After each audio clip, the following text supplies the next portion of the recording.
Hay muchas prácticas como cristianos que estamos haciendo en piloto automático. ¿Será que estoy conociendo a Cristo? ¿Será que constantemente podemos someter nuestra espiritualidad a un constante renuevo para ver si estoy centrado? El tema de la coacción con la culpa. Nos quisieron guiar a caminar en santidad con miedo, especialmente en áreas como no ser una persona rebelde en contra de las autoridades. Sí es cierto que hubo mucha condenación desde el púlpito. Nos fuimos para el otro lado. ¿Qué es lo que nos gusta? Yo voy a buscar un lugar en el cual nadie me confronte. Entonces queremos que la iglesia se vuelva como una especie de club social, pero siempre tiene que haber un porcentaje y una cantidad de confrontación. La iglesia, hay momentos en los que hay que ser muy radical y confrontar a las personas, y hay momentos en que hay que tener mucha misericordia. ¿Cómo sé yo la diferencia? Bienvenidos a Segunda Mirada, donde aprendemos a ver la fe con honestidad y profundidad. Hoy vamos a hacer el último tema de la primera temporada de este podcast Segunda Mirada. Y el tema está titulado Ni a derecha ni a izquierda. A diferencia de los temas anteriores, vamos a hacer una explicación un poquito más tipo enseñanza, un poquito más práctica, aunque vamos a profundizar en algunos pasajes bíblicos. Va a ser el resumen de lo que venimos hablando aplicado a lo que sucede hoy en día en la iglesia. ¿Por qué utilicé este término o esta frase ni a derecha ni a izquierda? Varias veces en la Biblia esta frase es utilizada.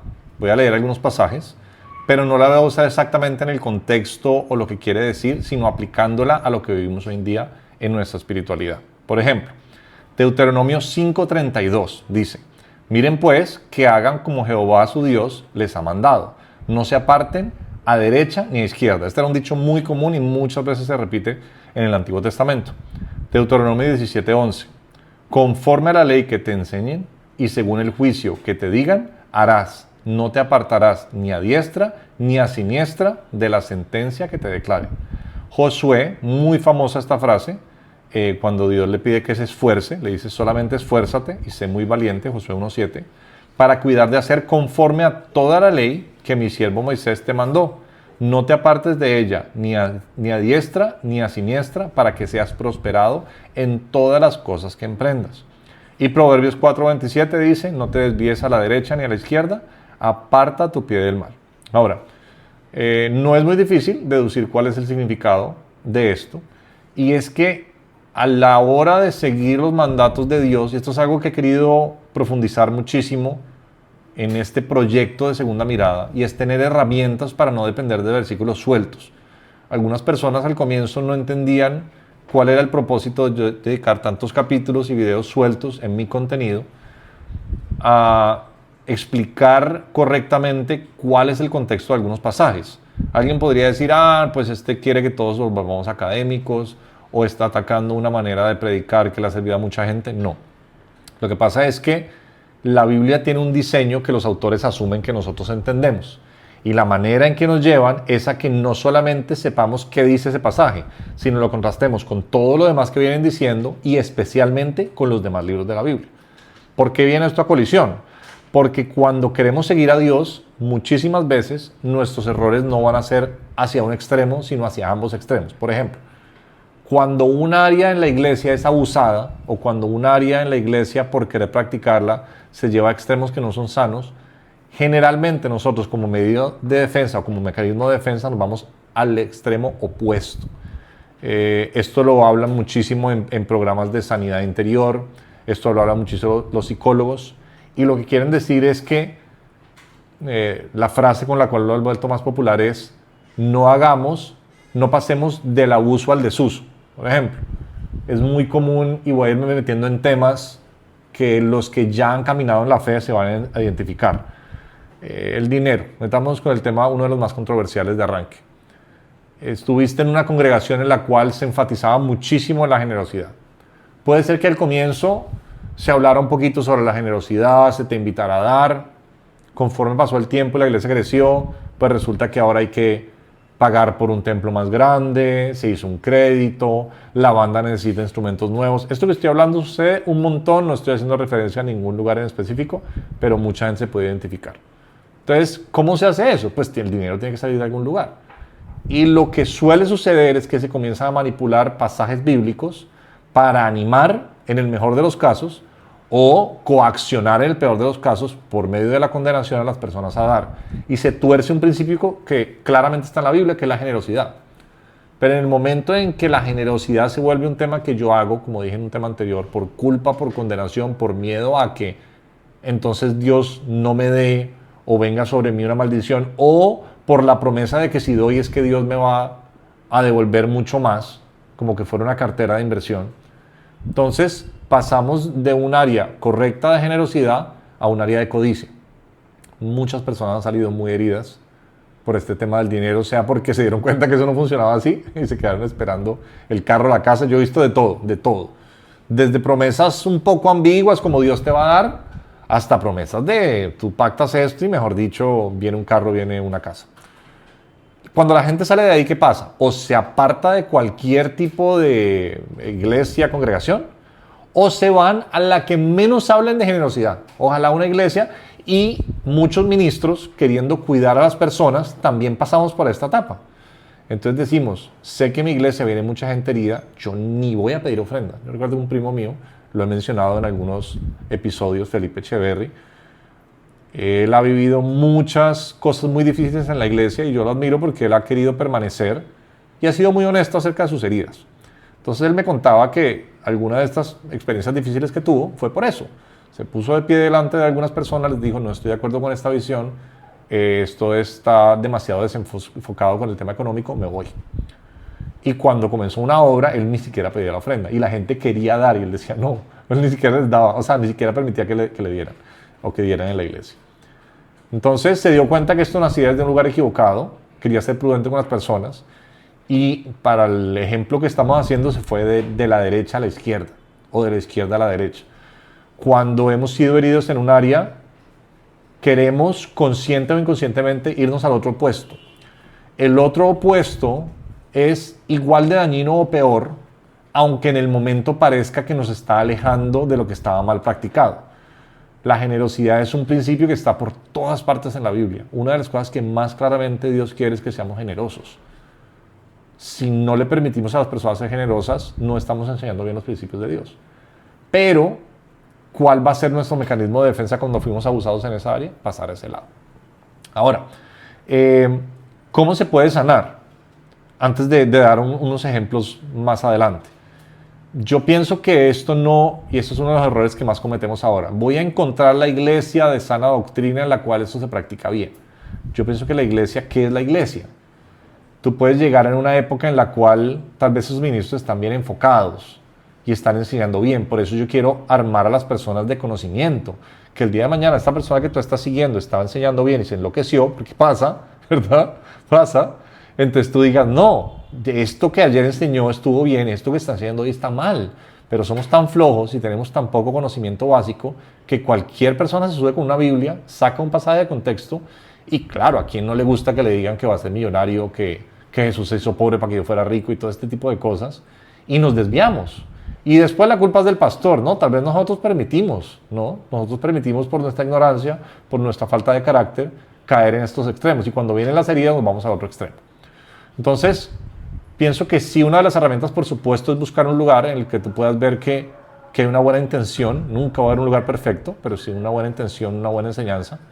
Pero también ser yo una persona que está todo el tiempo revisándome. Y como lo he dicho varias veces, poderse acercar a los líderes, a las personas que enseñan, porque la doctrina es muy importante y decir, mira, pienso que tú comenzaste bien. Los cambios que yo he experimentado de personas que me enseñaron mal principios a mí no fueron de un día para otro, fueron poco a poco. Por ejemplo, un caso que yo conocí, que viví, personas que enseñaban bien acerca del tema de generosidad, se expusieron a estas mega iglesias en los cuales tú llegas y pues claro, la consola vale $500,000, la tarima vale yo no sé cuánto, a miles de personas. El ser humano, todos somos iguales y todos somos tentados en las mismas áreas siempre. Entonces, pues, ¿cómo haces tú para tener esa iglesia? Pues tiene que haber mucho dinero. Entonces, o tienes mucha gente muy generosa, millonaria, o tienes un montón de gente manipulada. Hay muchas rutas las cuales no son las correctas. Si hay una confrontación cuando las cosas están en cortico, cuando yo puedo coger y decirle, mira, Paula, me parece que te estás desviando un poquito en eso. Primero, aunque a Paula no le guste, va a ser más fácil que ella reaccione cuando por fin cuando está comenzando el comienzo, a cuando eso ya creció, ¿verdad? siempre, como digo, solemos pensar que es que ese pastor o esa iglesia, nosotros somos igual de partícipes. Y segundo, tener herramientas bíblicas de comparación constante. ¿Por qué? Porque esta ruta de la derecha a la izquierda es constante. Yo hoy estoy bien enfocado y mañana me comienzo a enfriar hacia un lado o a calentar mucho hacia el otro. Ahora, otro ejemplo que mucha gente se puede identificar, la santidad.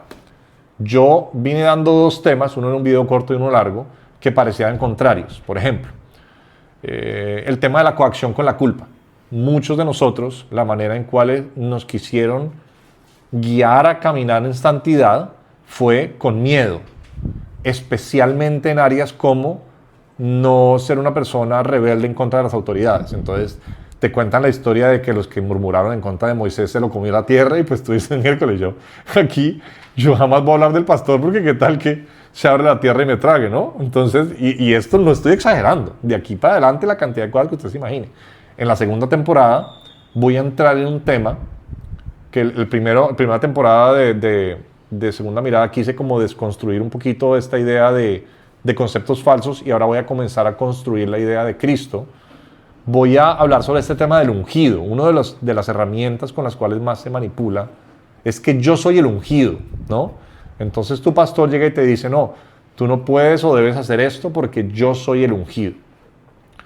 Spoiler, digamos, de una vez para la enseñanza que viene, el ungido es Jesús. De ahí para adelante no existe ningún personaje que cumpla ese rol. En Cristo todos somos elegidos por el Padre, en Cristo, porque el elegido es Él.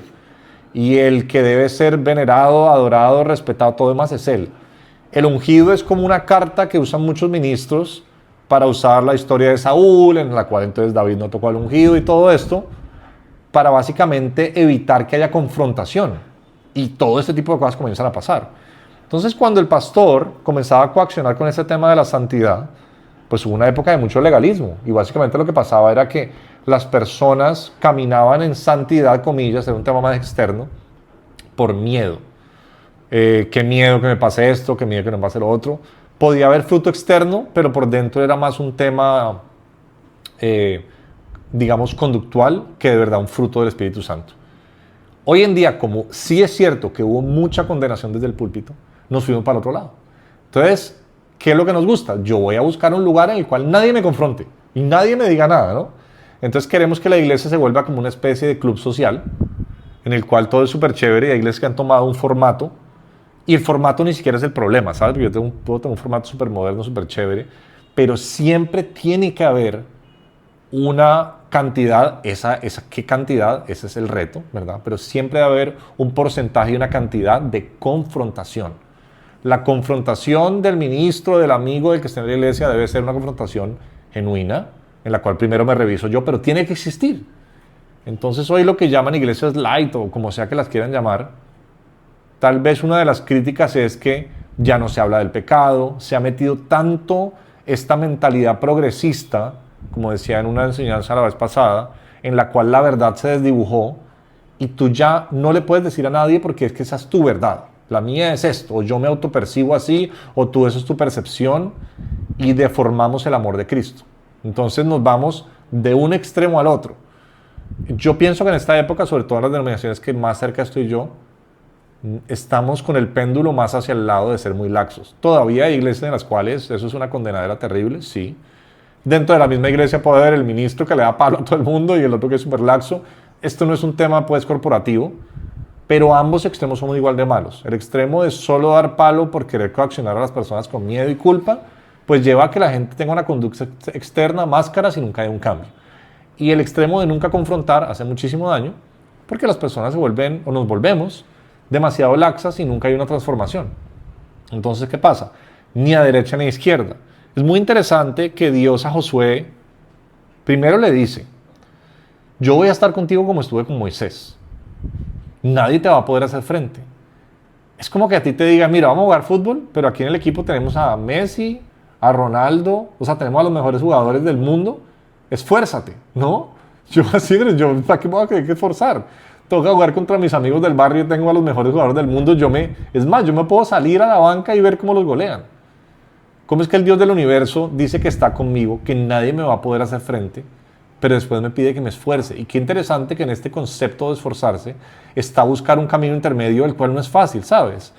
Es mucho más fácil tener un librito que me diga, la iglesia se hace así, y no es tan fácil. La iglesia, hay momentos en los que hay que ser muy radical y confrontar a las personas, y hay momentos en que hay que tener mucha misericordia. ¿Cómo sé yo la diferencia? La verdad, si les soy honesto, en mi caminar, ahí es donde hay que buscar sabiduría, porque no lo sabemos. Yo a veces me he dado cuenta que detrás de querer corregir a alguien puede haber una motivación genuina, y en otros momentos me doy cuenta que lo que quiero es como sacarme la espinilla ¿verdad? O sentirme superior moralmente. Que podamos de verdad cada día, y por eso quiero agrandar esto un poquito más aplicado, no tanto a una lectura de Biblia, sino a cómo estamos haciendo iglesia hoy en día. Es muy común hoy que las congregaciones, la gente está como buscando esta iglesia, no sé si perfecta, sana, que más se acomode a ellos. ¿Y sabe por qué está esa búsqueda tanto? Sí hay lugares que están muy enfermos y tienen mucho, muy malo, pero hay muchos lugares que tendrán sus cosas, pero pues son lugares bien. Y nosotros estamos buscando la iglesia, que en esta área esté en la izquierda, que en esta esté en la derecha. Yo les voy a hablar de mí, por ejemplo. El tema de lo profético es uno de los temas que voy a tocar más adelante. De todo este tema carismático, ¿no? Del profeta vino y te dio la palabra, y de los dones. Hay suficiente evidencia bíblica, en mi posición, sé que hay gente que lo ve diferente, para decir que hoy en día, Nuevo Testamento, después de Pentecostés, tenemos dones y son importantes. Pero en mi caso me sentí tan abusado de eso, que a mí cuando alguien me dice que viene un profeta, a mí algo se me revuelve en el estómago. Yo no quiero ir, no me interesa. Si de verdad es un profeta, no me interesa, yo no quiero escucharlo. Si yo voy a una iglesia y alguien de repente quiere decir que me va a dar una palabra, mire, puede ser Dios genuinamente hablándole a esta persona, yo en esa área todavía tengo que sanar mucho.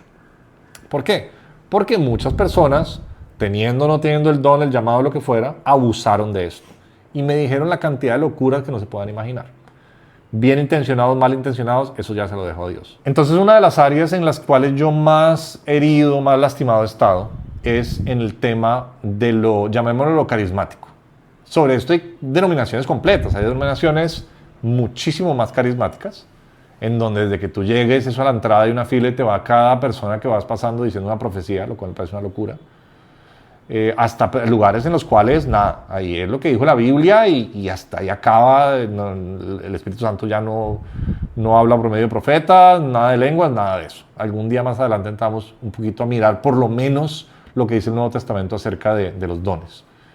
Pero el punto es este, ¿desde qué lugar yo me acerco? ¿Desde que genuinamente formé un concepto basado en mi experiencia y en lo que dice la Biblia? ¿O desde que es que como me hirieron yo no quiero eso?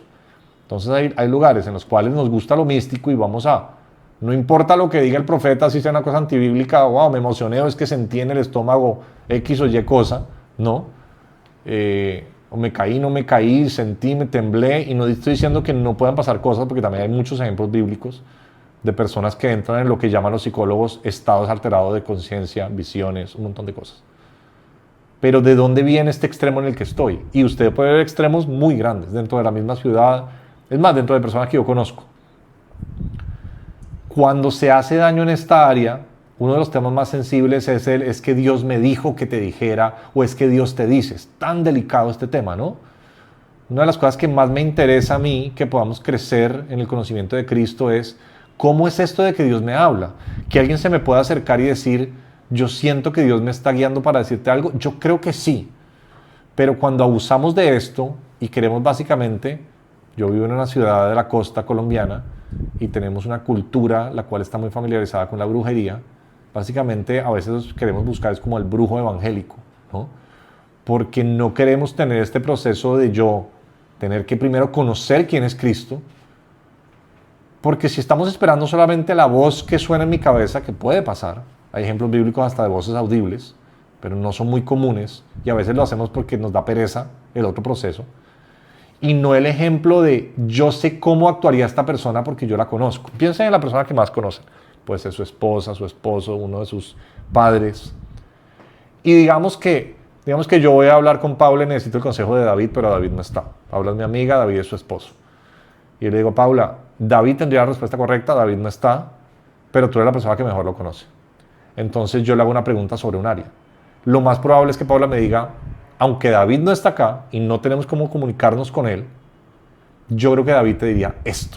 ¿Por qué? Porque es que Paula tiene un don especial en el cual va y lee y escucha las ondas. No, lleva tantos años relacionándose con David que ya lo ha visto cómo es su carácter en diferentes condiciones y me dice lo más probable es que David te diría, haz esto. Eso es mucho más parecido a escuchar la voz del Espíritu Santo para tener sabiduría que estos sonidos místicos o estos momentos, ¿verdad?, que queremos tener. No estoy diciendo que no exista lo sobrenatural y lo místico. Lo que estoy diciendo es que lo místico lo usamos como una excusa para evadir los procesos y el conocer a Cristo. Entre más yo conozca a Cristo, yo ya no necesito esa voz del cielo. Hay momentos en los que mi oración ha sido, Señor, ojalá se aparezca un ángel y me confirme si esto de verdad es tu voluntad, porque tengo miedo. A mí me encantaría, por supuesto, como cuando dice que a José se le apareció un ángel, pues a ver, José tenía que creer que su esposa estaba embarazada y no era porque le fue infiel, sino que era Dios, o sea, era un tema grande, ¿no? Entonces, pueden pasar, sí, pero muchos de los temas que se ha abusado de lo sobrenatural es para querer evadir los procesos. Y ahora hay muchas iglesias que quieren negar y cancelar lo sobrenatural y muchas que quieren abusar de eso. Yo no voy a querer en este video tanto decir, váyanse a la iglesia que sea más generosa o a la que no habla nunca de pactos. Bueno, sí, los pactos es una cosa súper mal enfocada. Pero lo que sí quiero es analicemos cuando me acerco a estas prácticas de la fe o cuando he dejado de practicar alguna de estas cosas que son sanas, ¿por qué lo dejé de practicar? ¿Dejaste de ofrendar? Ahora, paréntesis importante, ofrendar no es solamente cuando tú te reúnes un domingo, eso es una de las maneras en las cuales se puede ofrendar. ¿Dejaste de ser generoso? Hay gente que era muy generosa y abusaron tanto que ya no quiere volver a dar. Y es algo muy triste porque la generosidad es algo que produce tanto gozo cuando se hace de una manera correcta. A veces me pasa que hay personas que me llaman y dicen, David, esta persona necesita una ayuda. Y yo hay personas en las que pienso llamar a pedirles ayuda y digo, no. Debería ser más fácil, somos creyentes. Oye, mira, es un principio de la iglesia lo hacía así antes. Mira, llamaban, esta persona necesita y entre todos recogían. Pero hoy en día hay gente tan lastimada que yo a veces no llamo o no le digo a esta persona. Hay gente que a veces no quiere pedir ayuda. ¿Por qué? Porque dice, la gente a la que le puedo pedir ha sido tan abusada. A mí me ha pasado. A veces cuando de pronto quiero pedir ayuda, qué pena, esta gente no me va a querer dar, va a pensar que estoy abusando de que tenemos una relación en la fe. Las heridas... Muchas de las prácticas o las inclinaciones que tenemos en nuestras disciplinas espirituales están más llevadas por las heridas que no hemos sanado que por las áreas en las cuales en realidad tenemos una convicción firme de por qué hacerlo o no. Por eso hablo de no desviarse ni a derecha ni a izquierda. Ok. Otro de los temas súper importantes, el tema de la gracia, concepto súper mal aplicado hoy en día, súper mal entendido. O de cuál sería el contraparte de la gracia. Yo diría que el concepto que le tenemos miedo, ¿no?, es este tema de la confrontación, o este tema de la verdad, o este tema del llamar a cuentas. La gracia, y esto es un tema que sí voy a entrar un poquitico en la Biblia y lo he hablado en las veces anteriores. Yo he hecho varios cursos de Biblia. Y cuando le pregunto a las personas cuál es el libro que más les gusta, me dicen Romanos. A mí me da risa, y de pronto aquí estoy siendo un poquito prepotente seguramente. Romanos es muy difícil de entender, muy difícil. Yo por ahí tengo unos libros de autores que se dedican libros completos a un capítulo de Romanos. Yo no sé si llegaré algún día a ese nivel de obsesión. Tengo un libro sobre Romanos 8. Yo no entiendo, yo la mitad del libro yo no entiendo. Yo les digo, ¿de qué está hablando este señor?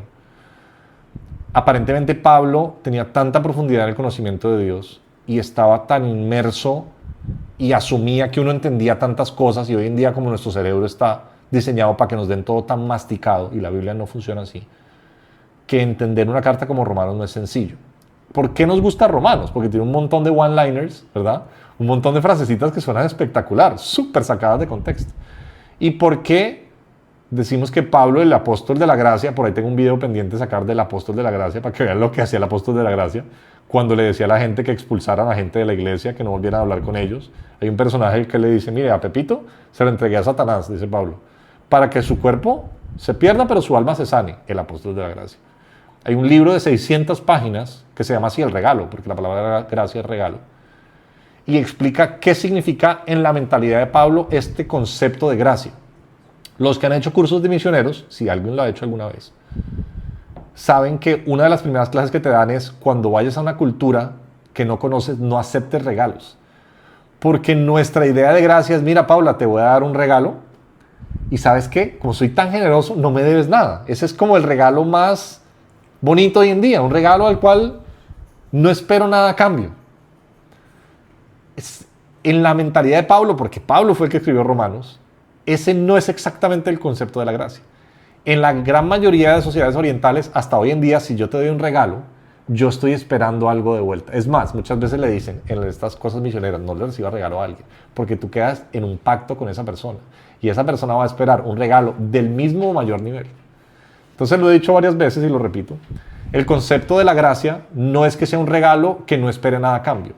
La gracia de Dios es gratis porque yo no la puedo pagar, no porque Dios no espere a nada a cambio de mí. De hecho, espera tanto que dice Jesús que hasta nuestra propia vida nos puede pedir. Entonces, la gracia está muy mal interpretada como una especie de alcahuetería en la cual Dios dice, no importa, no pasa nada. Mira, yo ya pagué todo, vive tu vida como quieras.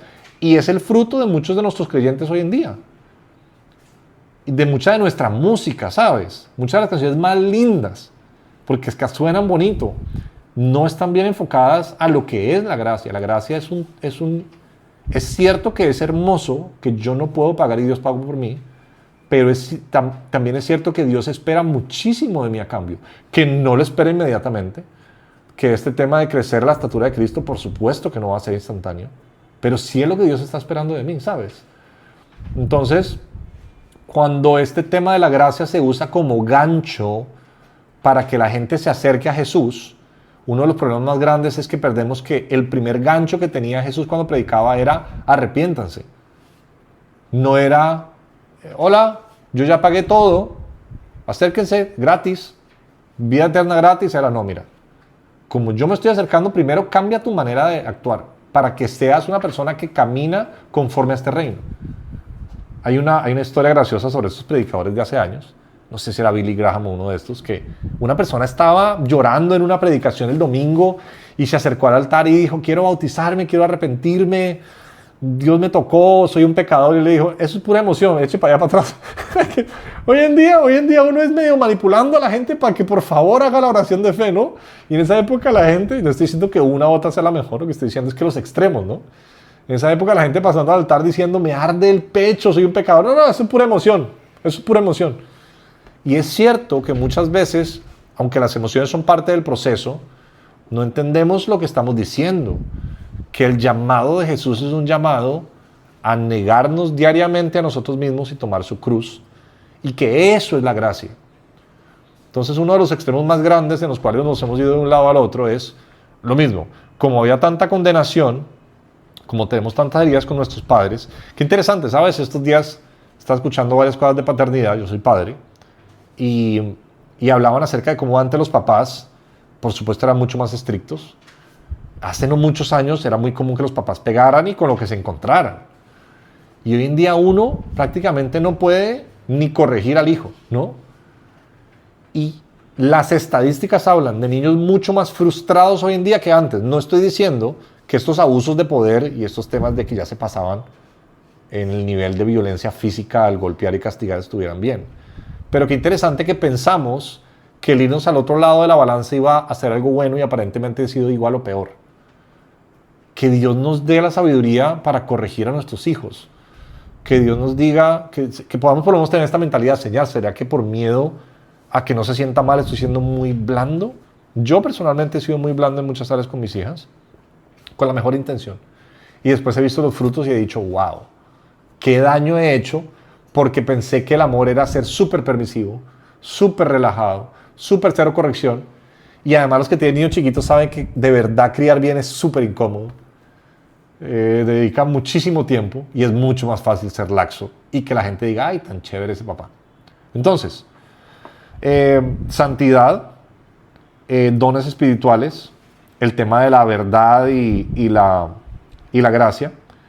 Y uno de los temas que quiero como para ir cerrando, que es lo que pienso que está navegando hoy en día más las personas y están como con el miedo de cómo expresar su fe, y mucha gente que ve este contenido está en ese tema, es el tema del congregarse. El congregarse es un tema que causa pánico, ¿no? Los pastores cuentan que no pasa el pastor por ahí el lunes o el martes y ve a alguien, pastor, no fui el domingo, pero este domingo sí voy, así como con miedo, ¿no? Como que, o mucha gente, católicos, dicen, ay, no, eso me fui mal esta semana porque no fui a misa. Y algo tan lindo como poder un domingo reunirse con tus amigos a celebrar a Jesús, se vuelve un tema de culpa y de condenación.